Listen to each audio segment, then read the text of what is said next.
Assalamualaikum warahmatullahi wabarakatuh. Perkenalkan, nama saya Apni Juliarti, NIM 20011001, kelas PIAUD 1C.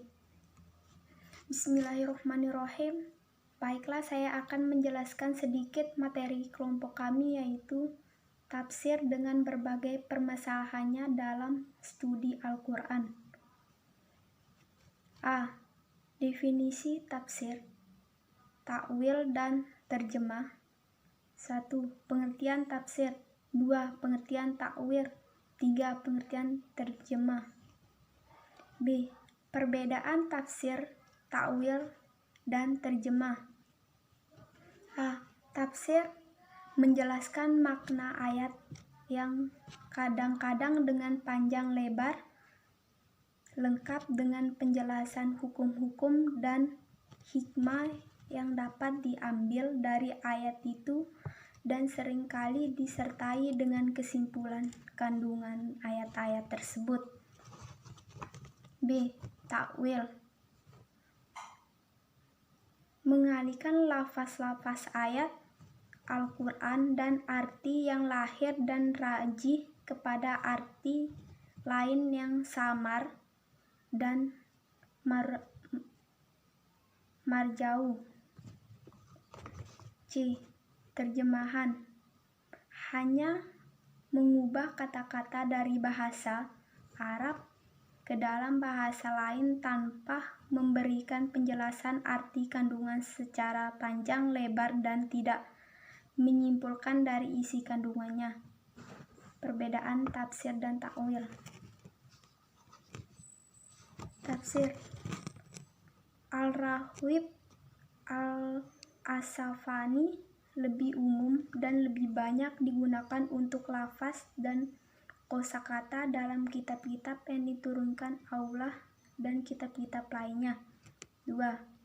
Al-Maturid menetapkan apa yang dikehendakkan Allah. 3.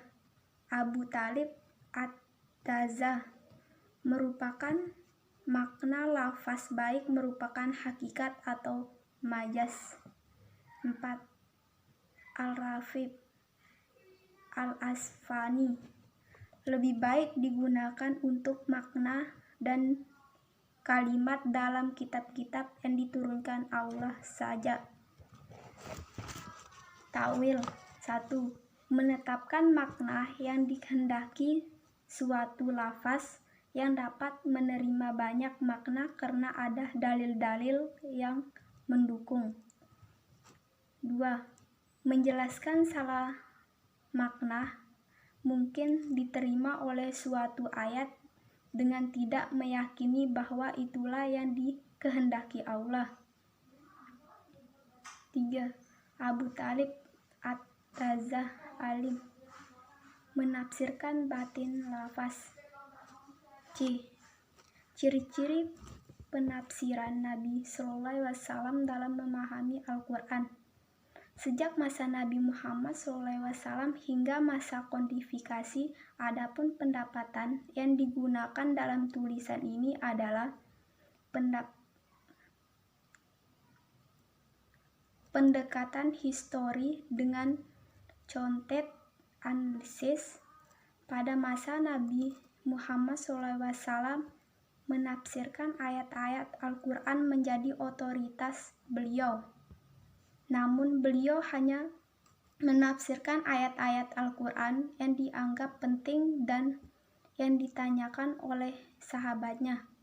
Oleh karena itu, tafsir dari beliau hanya sedikit dan sumber penafsiran beliau adalah ayat-ayat Al-Quran Sunnah.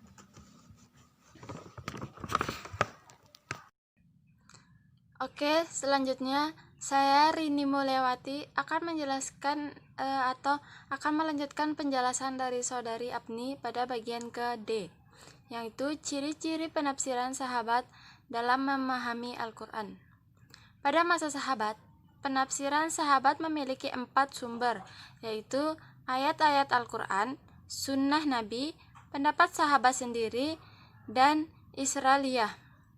sahabat menafsirkan ayat-ayat Al-Quran dengan pendapatnya atau dengan Israriyah ketika mereka tidak menemukan penjelasan dari Al-Quran atau dari Sunnah. Adapun pada masa tabi'in, penafsiran tabi'in memiliki 5 sumber, yaitu ayat-ayat Al-Quran, Sunnah Nabi, pendapat sahabat, pendapat tabi'in sendiri, dan Israriyah. Tabi'in menafsirkan ayat-ayat Al-Quran dengan pendapatnya atau dengan Israriyah ketika mereka tidak menemukan penjelasannya dalam Al-Quran atau dari Sunnah atau dari pendapat sahabat.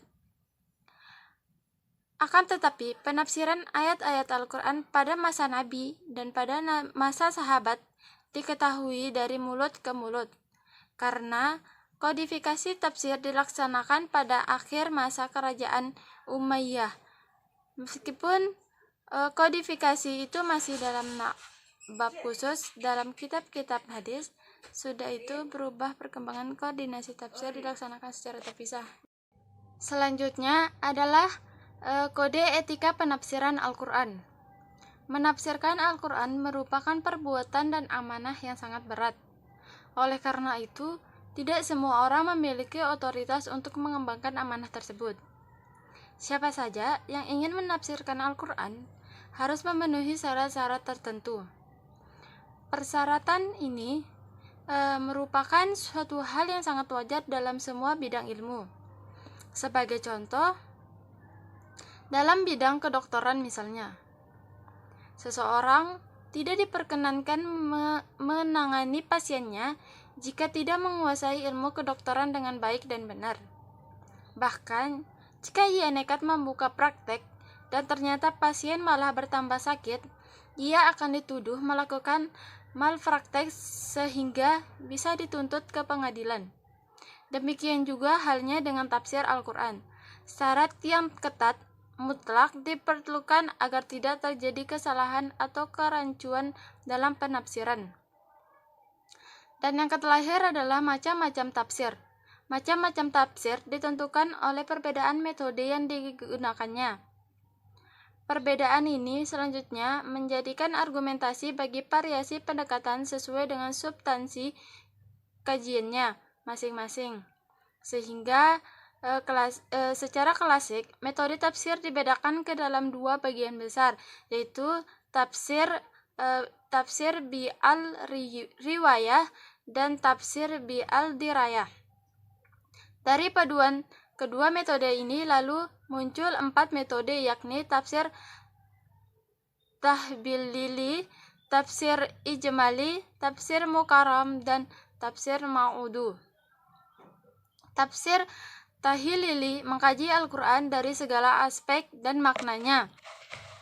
Dan tafsir ijmali menafsirkan Al-Quran secara singkat dan global, tanpa penjelasan panjang lebar.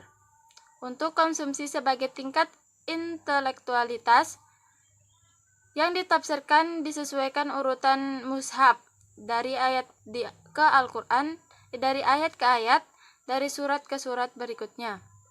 Tafsir mukarram adalah metode tafsir dengan mengambil sejumlah ayat, kemudian mengemukakan penafsiran pada ulama tafsir yang metode dan kecenderungannya berbeda-beda dan mengkomparasikannya, kemudian menjelaskan kecenderungannya, legitimasi kemazhabannya masing-masing. Dan yang terakhir adalah tafsir ma'udui atau tematik, ialah metode tafsir dengan cara menghimpun seluruh ayat yang berbicara mengenai masalah atau tema tertentu serta mengarah pada suatu pengertian dan ujian tertentu. Meskipun ayat-ayat itu turun baik segi cara, waktu maupun tempatnya berbeda, tersebar dalam berbagai surat sehingga satu tema dapat dipecahkan secara tuntas. Selebih penjelasan di atas, ada juga mengklarifikasi tafsir ke dalam 2 golongan besar, yakni tafsir jab dan tafsir mujawab. Tafsir jab merupakan tafsir yang terbatas pada segi kebahasaan yang bersifat denotatif, sedangkan tafsir mujawib yang bergerak secara luas berlebihan yang bersifat konotatif. Oke, mungkin itu saja yang dapat kelompok kami sampaikan. Kurang lebihnya kami mohon maaf. Wabillahi taufiq wal hidayah. Wassalamualaikum warahmatullahi wabarakatuh.